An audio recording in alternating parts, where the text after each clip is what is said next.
Halo Sobat Gubi, selamat datang di Gubi, bukan podcast biasa. Dimana di sini nih kita akan membahas dan membedah isu-isu penting dengan cara yang santai dan menyenangkan. Di sini kita akan dipandu oleh saya, tentu saja Chelsea Makura dan rekan saya, dan saya Melawi. Kali ini kita akan ngobrol-ngobrol tentang ketertiban dan keamanan lingkungan yang ada di sekitar kita.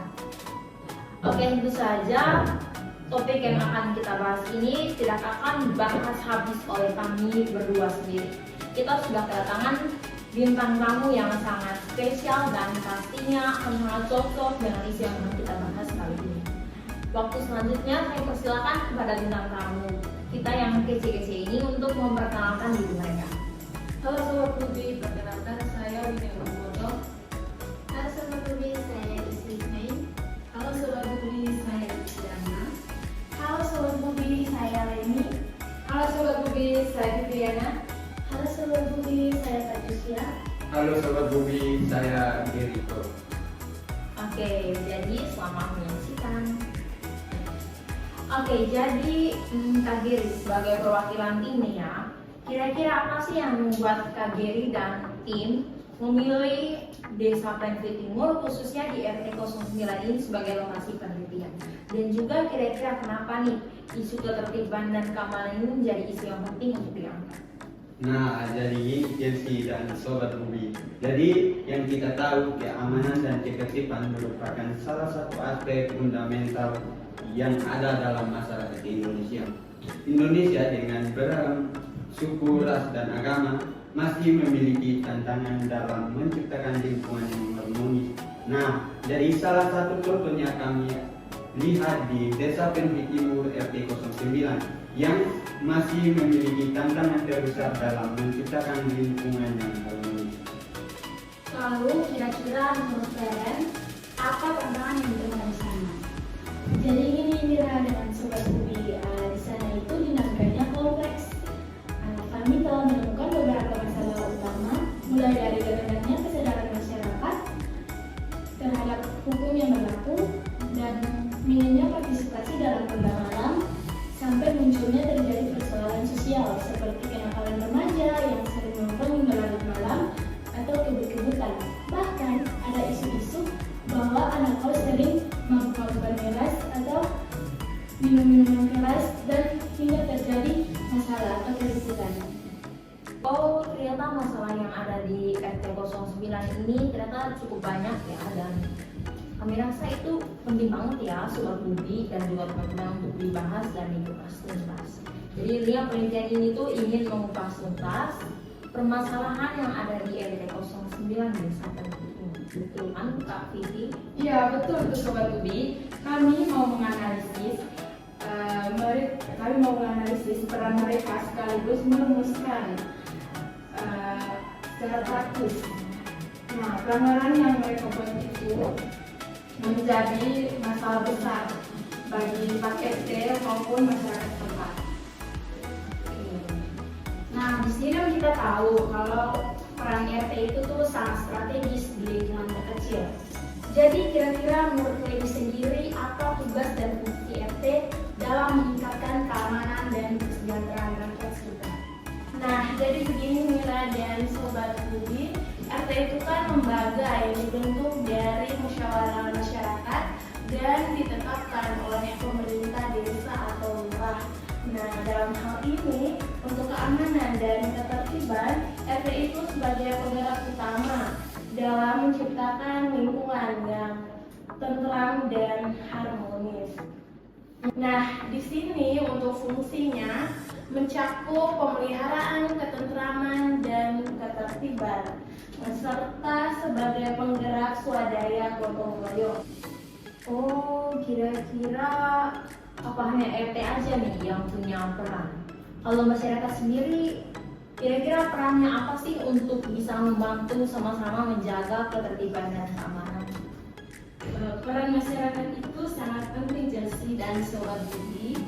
Bahkan tanpa keterlibatan aktif masyarakat, peran RT enggak akan maksimal. Bentuknya itu bisa berupa kesadaran warga menjaga lingkungan, partisipasi di ronda malam, dan sikap peduli antar tetangga. Dan yang paling penting itu adalah menyelesaikan konflik secara musyawarah.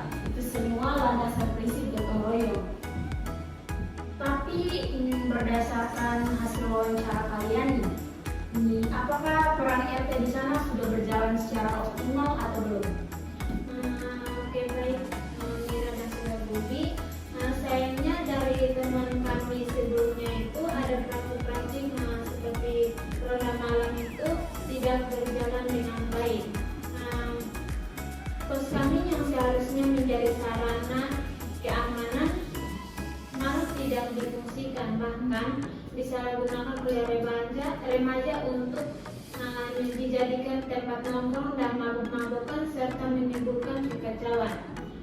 Bapak RT di sana juga bilang kalau pos kami tersebut tidak dimanfaatkan karena masyarakat di sana itu mayoritasnya remaja dan mahasiswa.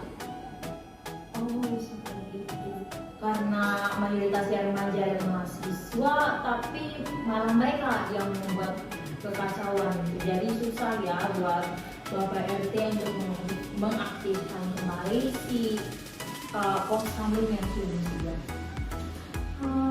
Kira-kira nih dari yang sudah kakak jelaskan, pelanggaran spesifik apa sih yang sering terjadi di desa tersebut dan juga khususnya karena kita lagi bahas RT 09. Oke, Chelsea dan Sobat Budi, menurut Ketua RT, pelanggaran yang sering terjadi di sana yaitu masyarakat yang membuat pesta atau hajatan yang melanggar batas waktu yang sudah ditentukan. Terus ada juga pelanggaran remaja. Menurut pengakuan warga yang kami sudah wawancarai kemarin, ada juga pelanggaran seperti pembuangan sampah sembarangan yang sangat mengganggu. Oh, jadi di sana tuh ada kesenjangan antara aturan yang sudah disepakati, misalnya batasan waktu hajatan maksimal jam 10 dan larangan membuang sampah dengan praktik di lapangan. Oke, betul sekali.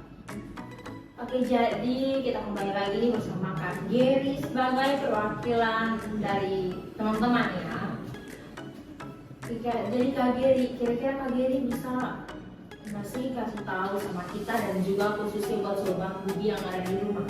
Kira-kira tantangan terbesar apa sih yang dihadapi oleh Ketua RT dan juga masyarakat yang ada di RT 09 ini?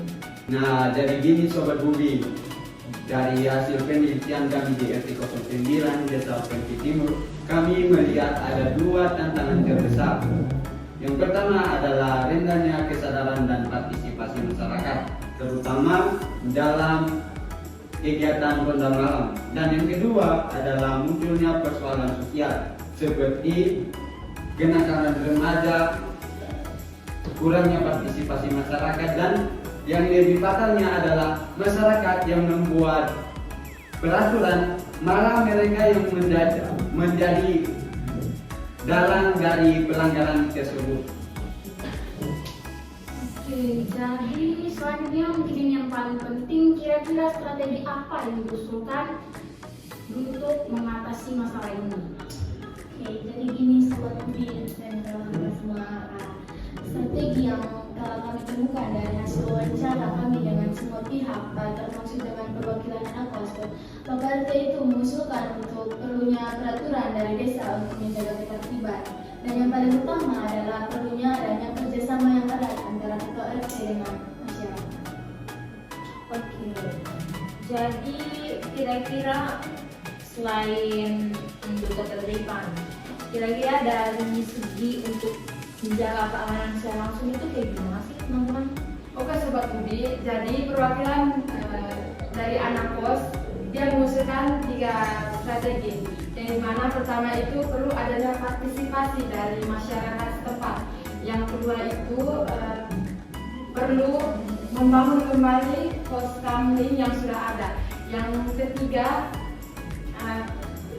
dalam acara hajatan perlu mengundang pihak keamanan untuk menjaga keamanan selama hajatan berlangsung. Intinya untuk keamanan itu sendiri nggak bisa hanya mengandalkan mengandalkan ketua RT sebagai lembaga formal. Harus ada sinergi yang kuat dan keterlibatan seluruh lapisan masyarakat, termasuk anak kos yang juga bagian dari komunitas itu sendiri. Seperti itu. Oke.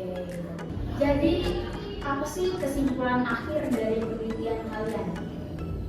Oke, Mira dan Sobat Gobi, jadi kesimpulannya itu peran RT dan masyarakat dalam meningkatkan ketertiban sangat penting untuk kesejahteraan masyarakat.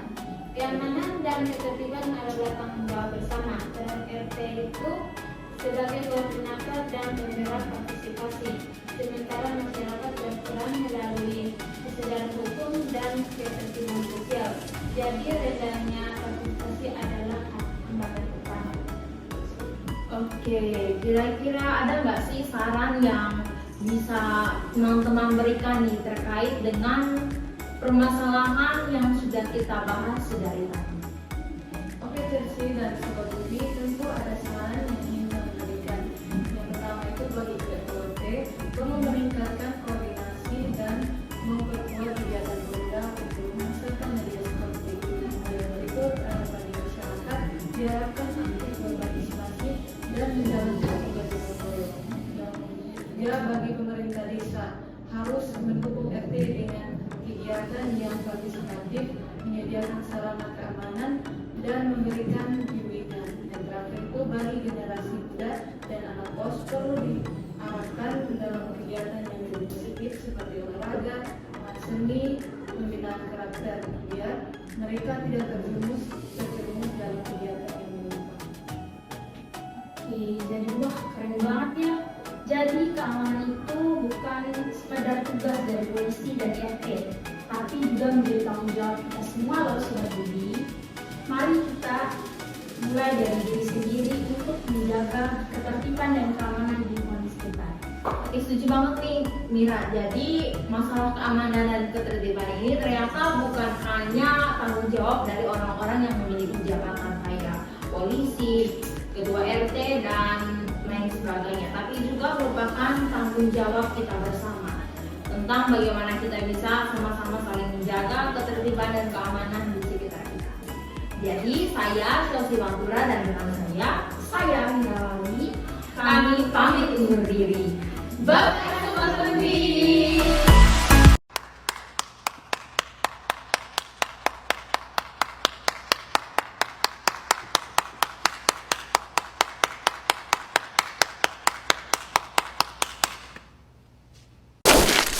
Saatnya sudah akhir sekali. Terima kasih dan jumpa lagi.